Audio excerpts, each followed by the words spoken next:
up, everybody?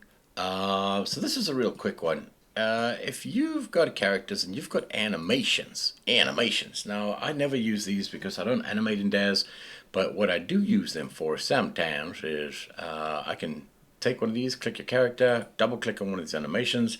Okay, it'll ask you that it'll say it's too long for your timeline. Doesn't matter, say yes, and then go to your timeline. Okay, go to your timeline. If you don't see it here, you can find it in Windows. Somewhere here, I think. Somewhere here.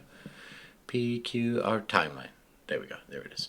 And what's cool about this is if you like to do stills, this is really cool because you can go through your timeline of all the different animations.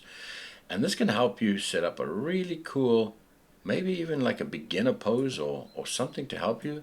And every single frame is like a new pose, which is really cool. Okay, subtlety, but at least you get to define it quite nicely and you get a ton of cool new poses which you can use in your animations. I know a lot of people have animations and they just don't use them because I don't know who animates and does, but what you can use them for is getting some really cool poses out there.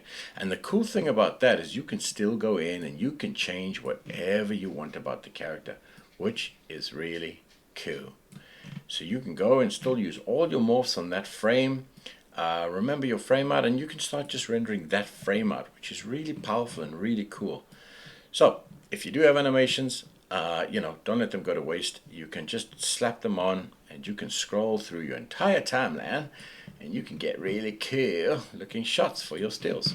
Okay, well, I hope that helps, and thanks for watching. I'll see you in the next one. Thanks, guys.